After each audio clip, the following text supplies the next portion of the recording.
Hello learners, என்னோட YouTube channel Dr.Anu's literary காலிபருக்கு உங்கள் எல்லாரையும் வரவேற்கிறேன். இது வரைக்கும் என்னுடைய சேனலை சப்ஸ்கிரைப் பண்ணல அப்படின்னா சப்ஸ்கிரைப் பண்ணி வச்சுக்கோங்க. அப்போ தான் நான் போடுற வீடியோஸோடைய நோட்டிஃபிகேஷன் உங்களுக்கு இமீடியட்டாக வரும். மறக்காமல் பெல் ஐக்கானை ப்ரெஸ் பண்ணி ஆல் நோட்டிஃபிகேஷனை செலக்ட் பண்ணி வச்சுக்கோங்க. இப்போ இந்த வீடியோவில் பேராகிராஃபோடைய ஸ்ட்ரக்சர் எப்படி இருக்கணும் அப்படிங்கிறத பார்க்கலாம். ஒரு பேராகிராஃப்னு எடுத்துக்கிட்டோம்னா அதில் 3 பார்ட்ஸ் இருக்கும். அது என்னென்னு பார்த்தீங்கன்னா அதில் ஃபர்ஸ்ட் பார்த்தீங்கன்னா topic sentence. The topic sentence introduces the main idea of the paragraph. It is usually the first sentence and sets the tone for the rest of the paragraph. Topic sentence அப்படிங்கிறது அந்த பேராகிராஃபோடைய main idea. அது எப்போவுமே first sentence, அதாவது மொதல் சென்டென்ஸாக தான் இருக்கும். அந்த பேராகிராஃபில் இருக்கக்கூடிய மற்ற சென்டென்சஸ் எதை டீல் பண்ணுதோ அதுக்கான ஒரு முன்னோட்டமாக இந்த டாபிக் சென்டென்ஸ் இருக்கும். For example, regular exercise is essential for maintaining good health அப்படின்னாக்கா, குட் ஹெல்த் மெயின்டைன் பண்ணுறதுக்கு நமக்கு ரெகுலர் எக்ஸசைஸ் தேவை அப்படிங்கிறது இங்கே டாபிக் சென்டென்ஸாக இருக்குது. ஸோ அல்டிமேட்டாக நெக்ஸ்ட் சென்டென்ஸ் எல்லாம் பார்த்தீங்கன்னாக்கா அந்த பேராகிராஃபில் இந்த எக்ஸசைஸ் ரெகுலராக பண்ணுறதை பற்றி தான் இருக்கும். நெக்ஸ்ட்டு பி பார்த்தீங்கன்னா supporting sentences. These sentences provide explanations, examples, facts or details to develop the idea introduced in the topic sentence. நம்ம ஏற்கனவே பார்த்த மாதிரி டாபிக் சென்டென்ஸில் இருக்கக்கூடிய ஐடியாவை டெவலப் பண்ணுறதா இந்த சப்போர்ட்டிங் சென்டென்சஸ் அமையும். ஃபார் எக்ஸாம்பிள், எக்ஸ்பிளனேஷனோ அல்லது எக்ஸாம்பிள்ஸோ வேறு ஏதாவது ரிலேட்டடான இன்ஃபர்மேஷனோ அந்த டாபிக் சென்டென்ஸை பற்றி இருக்கும். அதுதான் சப்போர்ட்டிங் சென்டென்சஸ் அப்படிங்கிறது. எக்ஸாம்பிள், நம்ம ஏற்கனவே டாபிக் சென்டென்ஸில் ரெகுலர் எக்ஸசைஸை பற்றி பார்த்தோம். அப்போது அடுத்ததாக வரக்கூடிய சென்டென்சஸ் அந்த பேராகிராஃபில் பாருங்கள். It improves cardiovascular health, strengthens muscles and boosts mental being. So இந்த செகண்ட் சென்டென்ஸில் ரெகுலராக எக்ஸசைஸ் பண்ணுறதனுடைய பெனிஃபிட்ஸை இங்கே லிஸ்ட் அவுட் பண்ணியிருக்காங்க. Studies show that even a 30-minute walk daily can reduce the risk of chronic illnesses. Third சென்டென்ஸ்லையும் பார்த்தீங்கன்னா ஒரு நாளைக்கு 30 நிமிஷம் நடக்கிறது மூலமாக க்ரானிக் டிசீசஸ் எல்லாம் தவிர்க்கலாம் அப்படிங்கிறத மென்ஷன் பண்ணியிருக்காங்க. இப்போ லாஸ்ட் சென்டென்ஸ் பார்த்தீங்கன்னா concluding sentence. The concluding sentence summarizes the main idea or provides a transition to the next paragraph. Transition அப்படின்னாக்கா சேஞ்சுன்னு அர்த்தம். கன்க்ளூடிங் சென்டென்ஸ்ங்கிறது அந்த ஃபைனல் சென்டென்ஸ், அந்த பேராகிராஃபில் கடைசியாக நம்ம கொடுக்குற சென்டென்ஸ். இது ஒன்று அந்த மெயின் ஐடியா நம்ம எதை பற்றி பேசுகிறோமோ அதனுடைய சுருக்கமாக இருக்கலாம். அப்படி இல்லைன்னா நெக்ஸ்ட் பேராகிராஃபுக்கு ஒரு பிரிட்ஜ் மாதிரியும் ஒரு பாலமாக கூட அமையலாம். எக்ஸாம்பிள் பார்த்தீங்கன்னா, thus incorporating exercise into your daily routine is a simple yet effective way to lead a healthier life. நம்மளுடைய அன்றாட வாழ்க்கையில் எக்ஸசைஸை இன்க்ளூட் பண்ணிக்கிட்டோம் அப்படின்னாக்கா ஆரோக்கியமான வாழ்வு உறுதி அப்படிங்கிறத இந்த கன்க்ளூடிங் சென்டென்ஸ் நமக்கு உணர்த்துது. அப்போ நம்ம இது வரைக்கும் ஃபஸ்ட்டு சென்டென்ஸ் டாபிக் சென்டென்ஸ், அடுத்த sentences supporting sentences, third sentence concluding sentence. இப்படி தான் ஒரு பேராகிராஃபோடைய ஸ்ட்ரக்சர் இருக்கும் அப்படிங்கிறத தெரிஞ்சுக்கிட்டோம். இப்போ நாம் tips for writing and effective paragraph. ஒரு பேராகிராஃபை நல்லா எஃபெக்டிவாக எழுதுறதுக்கு என்னென்ன மாதிரி டிப்ஸ் எல்லாம் ஃபாலோ பண்ணணும் அப்படிங்கிறத பார்க்க போகிறோம். ஃபர்ஸ்ட் பாயிண்ட் பார்த்தீங்கன்னா, start with a clear topic sentence. நம்மளுடைய டாபிக் சென்டென்ஸ், அதாவது ஃபர்ஸ்ட் சென்டென்ஸ் ரொம்ப கிளியராக எழுதணும். நெக்ஸ்ட் பாயிண்ட் பார்த்தீங்கன்னா, use specific details and examples, avoid vague or general statements. அதாவது டீட்டெயில்ஸ் குறிப்பிட்டதாக நம்ம எழுதணும். அது மாதிரி எக்ஸாம்பிள்ஸும் கிளியர் கட்டாக இருக்கணும். ரொம்ப வேகான ஜென்ரல் ஸ்டேட்மெண்ட் எல்லாம் அவாய்ட் பண்ணிடணும்.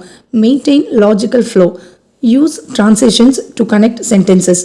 ஒரு சென்டென்ஸும் இன்னொரு சென்டென்ஸையும் இணைக்கிறதுக்கு, for example, thus, however, in addition to that, இந்த மாதிரி டிரான்சிஷனல் ஃப்ரேசஸ் கூட நீங்கள் யூஸ் பண்ணிக்கலாம். எடிட் ஃபார் கிளாரிட்டி, தெளிவான சென்டென்சஸை தான் நம்ம யூஸ் பண்ணணும். இர்ரெலவெண்ட் சென்டென்ஸ், அதாவது சம்பந்தமில்லாத வாக்கியங்களை ரிமூவ் பண்ணிடணும். Tailor the tone, match the tone to the purpose, whether formal, persuasive or descriptive. நம்ம எழுதக்கூடிய பேராகிராஃப் அதனுடைய டோன் எப்படி இருக்கணும் அப்படிங்கிறத நாம் தெளிவாக டிட்டர்மின் பண்ணணும். ஃபார் எக்ஸாம்பிள், அது ஃபார்மல் பேராகிராஃபா? ஃபார்மல் பேராகிராஃப் அப்படின்னா கேஷுவலான கான்வர்சேஷன்ஸ் இருக்கக்கூடாது. பர்சுவேசிவ் அப்படிங்கிறது ஒரு விஷயத்தை கன்வின்ஸ் பண்ணுறதாக இருக்கக்கூடிய பேராகிராஃப். டிஸ்கிரிப்டிவ் அப்படிங்கிறது ஒரு விஷயத்தை டிஸ்கிரைப் பண்ணுறதாக இருக்கும். இங்கே ஒரு சாம்பிள் பேராகிராஃப் நம்ம பார்க்க போகிறோம். டாபிக் பார்த்தீங்கன்னா the importance of reading. Reading is a gateway to knowledge and imagination. இதுதான் இந்த பேராகிராஃபோடைய topic sentence. It enhances vocabulary, improves concentration and develops critical thinking skills. இப்போ இந்த சப்போர்ட்டிங் சென்டென்சஸில் ஃபர்ஸ்ட் சென்டென்ஸ் வந்து ரீடிங் வாசித்தலுடைய பெனிஃபிட்ஸை லிஸ்ட் அவுட் பண்ணியிருக்காங்க. அப்புறம் supporting சென்டென்ஸில் அடுத்த sentence பார்த்தீங்கன்னா ஒரு எக்ஸாம்பிள் உதாரணம் கொடுத்துருக்காங்க. Reading historical fiction allows readers to experience different time periods while self-help books provide insights for personal growth. Historical fiction அதாவது வரலாறு சம்பந்தமான நாவல்ஸ் படிக்கும்பொழுது ரீடர்ஸ் எதை எக்ஸ்பீரியன்ஸ் பண்ணுறாங்க அப்படிங்கிறத அடுத்த சென்டென்ஸில் கொடுத்துருக்காங்க. Further, it offers an escape from daily stress and broadens one's perspective on life. So அடுத்த சப்போர்ட்டிங் சென்டென்ஸில் பார்த்தீங்கன்னா வாசித்தல்னால நம்மளுடைய ஸ்ட்ரெஸ் வந்து ரொம்பவே குறையுது அப்படிங்கிறத உணர்த்தியிருக்காங்க. இப்போ இந்த பேராகிராஃபில் 3 சப்போர்ட்டிங் சென்டென்சஸ் பார்த்தோம். ஃபைனலாக இருக்கிறது கன்க்ளூடிங் சென்டென்ஸ். கன்க்ளூடிங் சென்டென்ஸில் எப்போவுமே தஸ் இந்த மாதிரி வேர்ட்ஸ் வந்து வரும். Thus, cultivating a reading habit enriches both the mind and soul.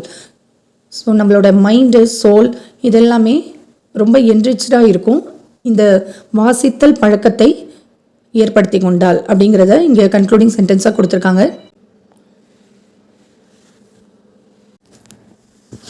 Common mistakes to avoid. இப்போ நாம் ஒரு பேராகிராஃப் எழுதும்போது என்னென்ன மிஸ்டேக்ஸ் அவாய்ட் பண்ணணும் அப்படிங்கிறத பார்க்கலாம். ஃபர்ஸ்ட் வந்து லேக் ஆஃப் ஃபோக்கஸ். அதாவது ஒரு பேராகிராஃப் எழுதும்பொழுது ஒரு ஐடியாவை பற்றி தான் அந்த பேராகிராஃபில் இருக்கணும்.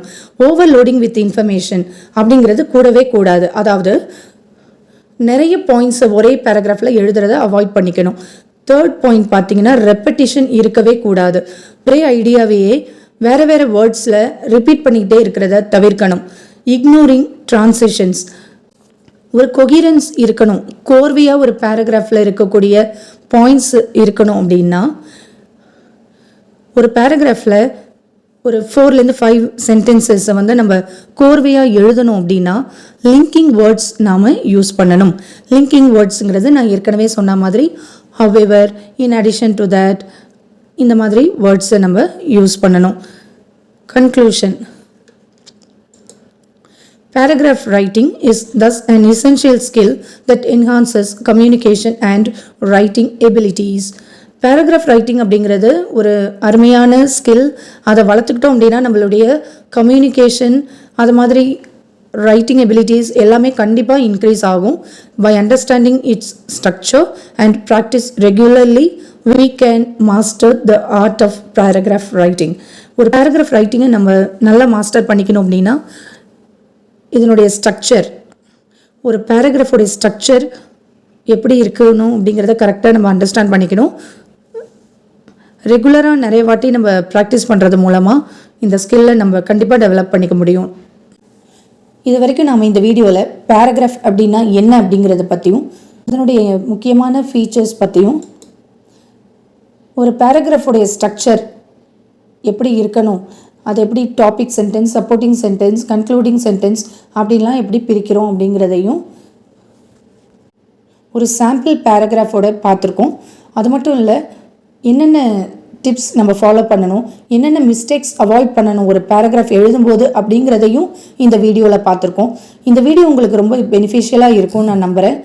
இந்த வீடியோ பிடிச்சிருந்துச்சுன்னா லைக் பண்ணுங்கள், ஃப்ரெண்ட்ஸோடு ஷேர் பண்ணிக்கோங்க, சப்ஸ்கிரைப் பண்ணி வச்சுக்கோங்க என்னுடைய சேனலை.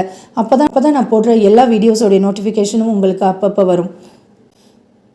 பார்ட் 2 வீடியோவில் நாம் டிஃப்ரெண்ட் டைப்ஸ் ஆஃப் பேராகிராஃப் பற்றியும் பேராகிராஃபோடைய டிஃப்ரெண்ட் டைப்ஸை பற்றியும்